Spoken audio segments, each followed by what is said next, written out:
Hi friends, সবাই কেমন আছো? তো দেখো, 2-3 দিন পরে একটা ব্লগ ভিডিও তোমাদের সাথে শেয়ার করছি। দেখো ডিমের মামলেটের অবস্থা কী হয়েছে। এত প্রচণ্ড মাথা ধরেছে না, কি বলবো জানো না। আর নেট প্রবলেমের সমস্যাটা একটুখানি সলভ হয়েছে। মানে তোমাদের এখন কম বেশি করে আমি রোজ দিনই একটা করে ব্লগ ভিডিও পোস্ট করবো। নেটের জন্য ভিডিও পোস্ট করতে পারিনি।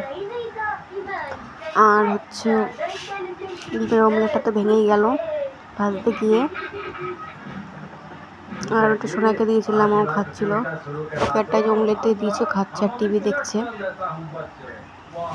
তো সবাই কেমন আছো বলো, আর আমার ভিডিওগুলো সবাই দেখো, একটু পাশে থেকো, আমি সবার পাশে থাকবো।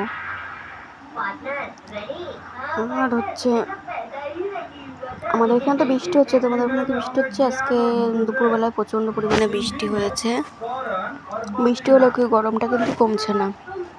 আর দুপুরবেলা আজকে শুধু ভাত করেছিলাম, আজকে সারাদিন রান্নাবান্নাই করিনি ঠিক করে। কি বলবো, এরকম একটা অবস্থা। মালা গাঁথা ছিল, ফুল গেছে, তারপরে ইচ্ছা করছে না যে কোনো কিছু করি। তো রুটি আর মামলেট করতে গিয়ে মামলেটটাকে ভেঙেছিল, ওই অবস্থা করলাম। সোনারটা ভালোই ভাজা হয়েছিল। তো সবাইকে ভালো থেকো, গুড নাইট।